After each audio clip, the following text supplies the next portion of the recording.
Hello, class. Welcome back to the book of Hebrews. And in this lecture, we're going to be looking at Hebrews chapter number 9. So I invite you to get your Bible out, get it open, turn to chapter number 9. Let's walk through it together. As we've covered already in this section of the book, Paul has introduced us to Melchizedek. And then from that introduction, he has then paralleled or contrasted Jesus with Aaron, Jesus after the order of Melchizedek. And we talked about his character and how much greater he is as this Levitical priest. And we talked about how this priesthood is connected to the new covenant in chapter number 8. And in chapter number 9, we're going to look at the tabernacle. Let's look at chapter 9, verse 1. Verily, the first covenant, the Mosaic covenant, keep that in mind as you read it. Paul doesn't have to say the law or Moses. He just calls it the covenant. But the first one, that was the one, in this context, was the one that Moses brought to the people from Mount Sinai. The first covenant had ordinances of divine service. It had a worldly sanctuary, not worldly as in carnal, but worldly as in here earthly, of this earth, of this world. That's the context here. He's not saying that throughout the entire Old Testament under the law, their sanctuary was just worldly and carnal. That's not the point here. Verse 2. There was a tabernacle made. The first, wherein was the candlestick. Now, when he says there was a tabernacle made the first, he's not talking about the very first tabernacle that was made had this. What he's talking about is there was a tabernacle, and when he went into the first part of it, remember, there was the outer court, then there was the holy place, and then there was the Holy of Holies, or the most holy place. And that place was reserved for the high priest once a year. But when he went into the first place, there was a golden candlestick there. And then there was a table. On that table was the showbread, which is called the sanctuary. And after that, there was a second veil. You went into the first and you saw these pieces of furniture. Then there was a second veil and inside this tabernacle, and that place was called the holiest of all, or sometimes called the Holy of Holies, or the most holy place. And there was a golden censer, the Ark of the Covenant, which was overlaid round about with gold. Inside of that ark was the golden pot with the manna. There was Aaron's rod that budded, and there were the tables of the covenant. Over the ark was the cherubims of glory that shadowed the mercy seat, of which we cannot now speak particularly. When these things were thus ordained, the priest went always into the first tabernacle, the first part. The priest could go there sort of at will. They could go into the first part of it, accomplishing the service of God, the ministry there. But into the second, that holy place, that Holy of Holies, the high priest alone went once every year. He didn't go without blood. He always carried blood with him, and he offered that for himself. Then he offered it for the errors, the sins, the faults, the trespasses of the people. And the Holy Ghost was signifying, was giving a shadow. There was a communication here that was being given for those who had eyes to see and ears to hear.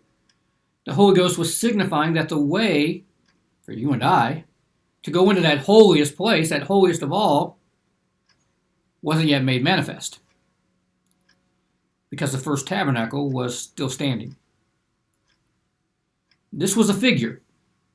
It was a type, it was a picture, it was a shadow for the time then present, when that was constructed, when they lived, when it was erected. It was a figure for that present time. And they offered gifts and sacrifices. Notice he says it again, that could not make him that did the service perfect, pertaining to their conscience. This did not purge the conscience. It did not bring about forgiveness. It did not bring about maturity. It did not bring about spiritual growth. Just a figure. It was a reminder. It stood in meats and drinks and many various kinds of ceremonial washings and cleansings, carnal ordinances imposed unto them until the time that this would be reformed. It would be transformed. It would be changed. When he says until the time of Reformation, he's not talking about Martin Luther, okay? But Christ, becoming high priest of good things to come. That phrase keeps coming up, doesn't it? Better. By a greater and more perfect tabernacle. Not the one that Moses constructed, but one not made with hands. This is similar to what he said in chapter number 8. The tabernacle, the true tabernacle, which the Lord pitched, not man. It was not made with hands. That's to say, not of this building. Neither by the blood of goats and calves, but by his own blood. He entered into once. He entered into that holy place once, into that true tabernacle. And there, in that one-time offering of his eternal blood, he obtained for us eternal redemption. If the blood of bulls and goats, the ashes of the red heifer mentioned in the book of Numbers, sprinkling the unclean, if that could sanctify the flesh, if that could cleanse the outside so you could at least go into his presence, if it could cleanse the flesh, well then, how much more shall the blood of Christ that was offered through the eternal Spirit, without spot, purge your conscience from those dead works to serve the living God.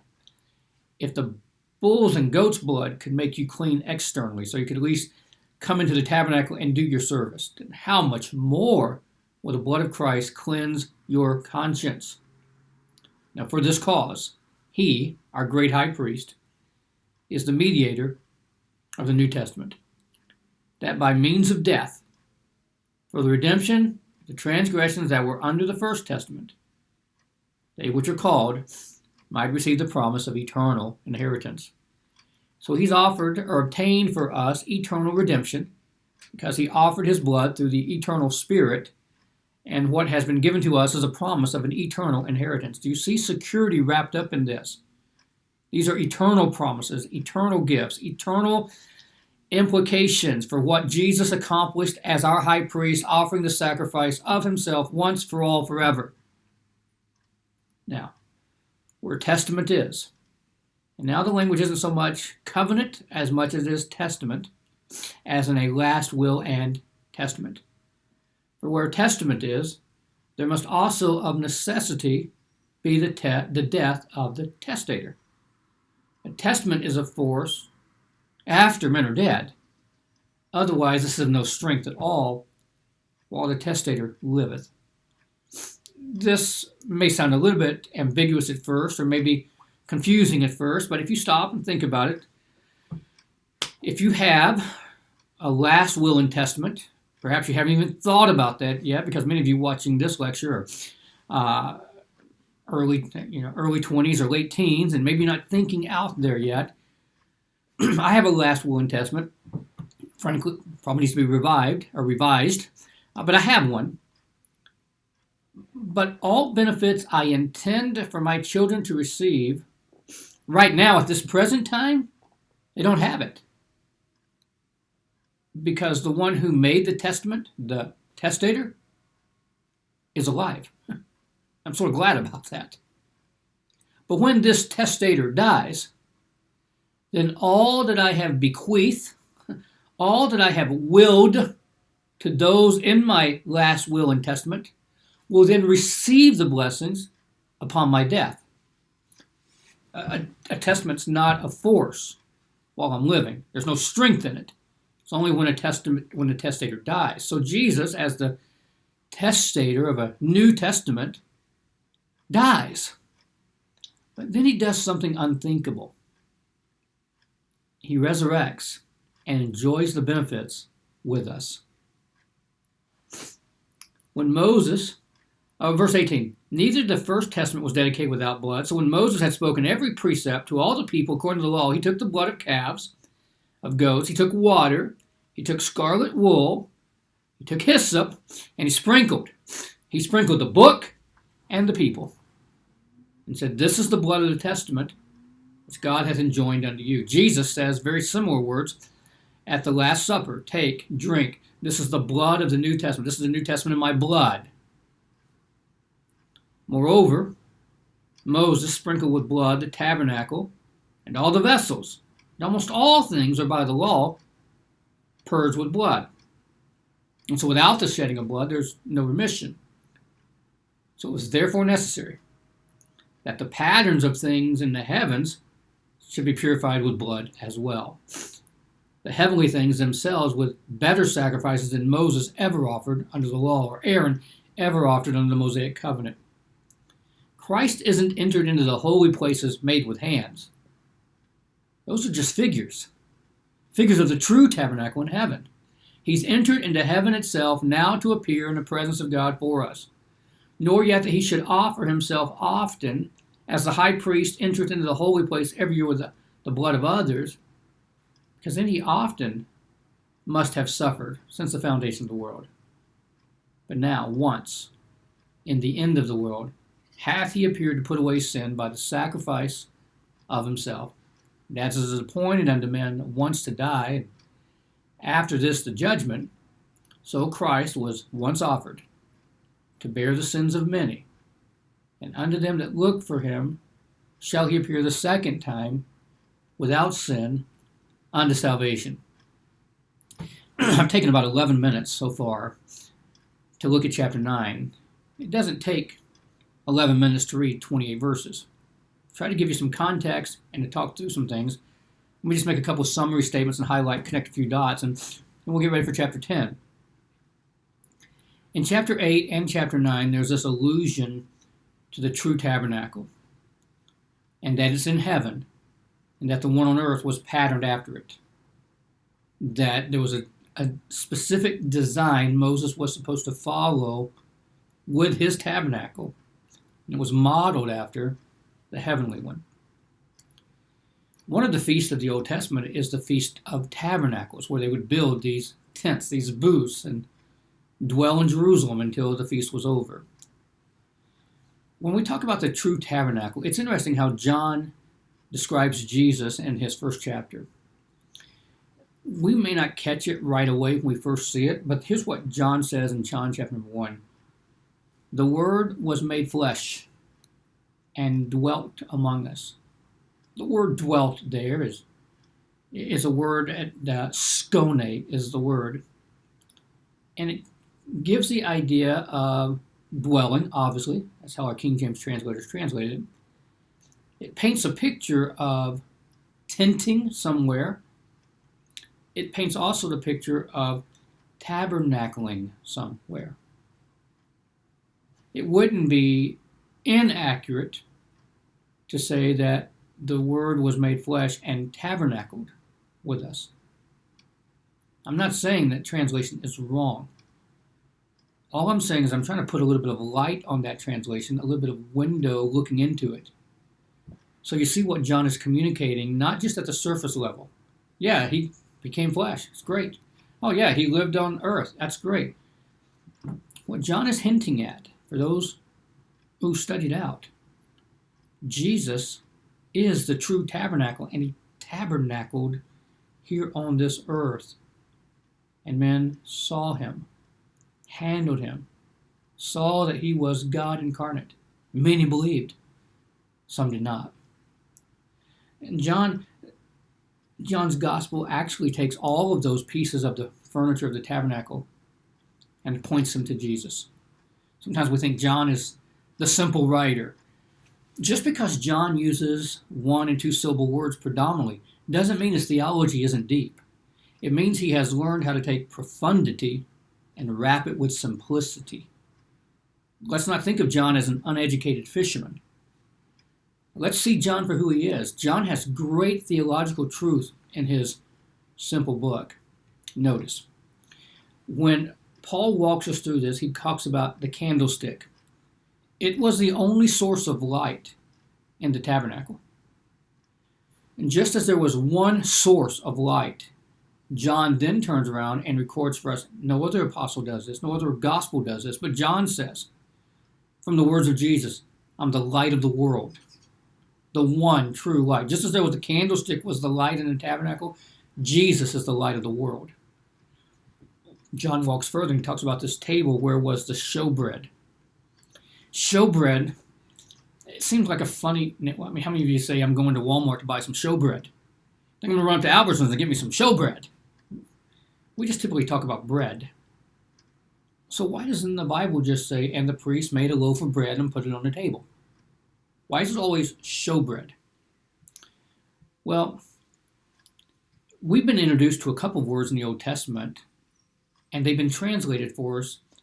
So, for example, Bethlehem.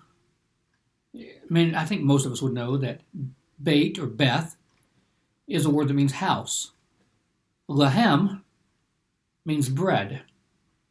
Beit Lehem is literally house of bread. Keep that in mind. When Jacob wrestled with the angel, he called the place afterwards Peniel, because I've seen the face of God and I've lived.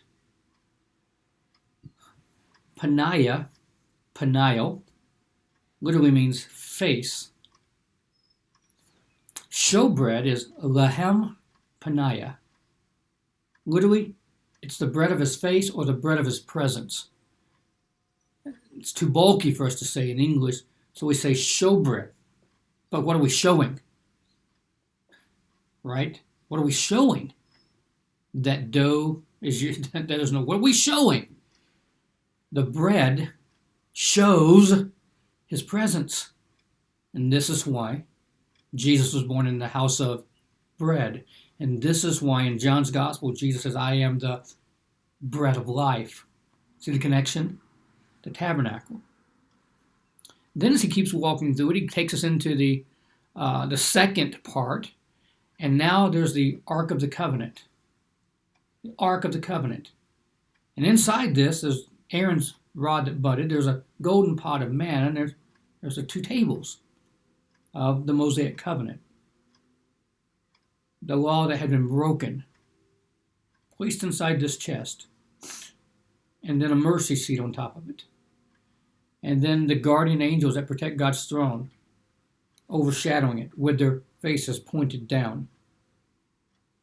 Unobstructed, what they're seeing is a broken law. One day a year, the high priest puts blood on the top of that mercy seat as a propitiation, a satisfactory payment. At that point, the broken law is no longer noticed. All that is seen is the blood, and everything is now under the blood. The Ark of the Covenant. The Ark, remember what it's made out of. The outside, beautiful gold, but the inside, shittim or acacia wood. 2 distinct natures. Wood, gold, 2 distinct natures. Forever joined together in this ark, now inseparable. His humanity, his deity. Put together in such a way that it will never be separated again. He is now literally the God-man. Pictured there as the only one who can keep God's law. All these pictures here in this tabernacle. Obviously, you could go on with it, but there's a lot there for us to at least consider. Now, Paul doesn't mention to us what's outside the tabernacle. Of course, there's the brazen laver. And the brazen laver is where the priest would be cleansed and sanctify himself. Of course, Jesus would talk about this as well, about how he would cleanse his followers in John chapter 15 and John 17. And John would even pick up that theme again in 1 John 1:9.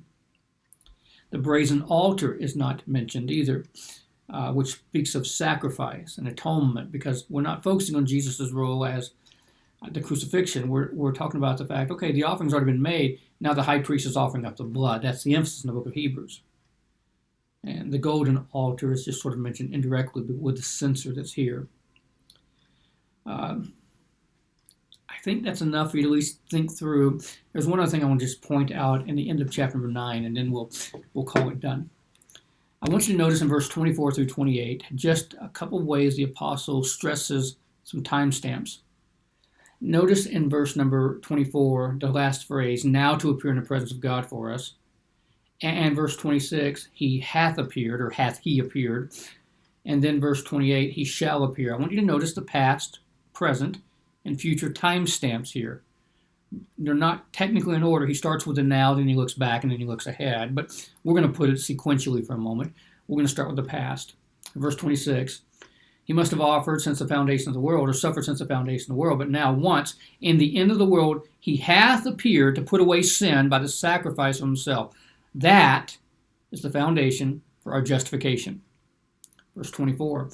Right now in heaven, in that true tabernacle, he now appears in the presence of God for us.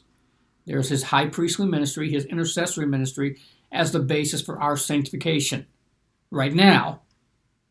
But one day, verse 28, he shall appear unto them the second time without sin unto salvation. That's the future hope. That's our glorification. And it's all wrapped up here with Jesus' work as our high priest, offering his eternal blood in the true tabernacle in the heavens. You know, this may be a video lecture you may want to listen to a few times and try to digest it. A lot here. Phillips does a good job painting some of this picture as well. You may want to take some time and look at some other commentaries as well to look at the pictures of Christ here, those figures from the Old Testament, that what he's going to say in chapter number 10 is a shadow of the good things to come. I know this has been a little bit longer, but hopefully some food for thought for you as you think through Hebrews chapter number 9. I'll see you in chapter 10 as we conclude this section of the book.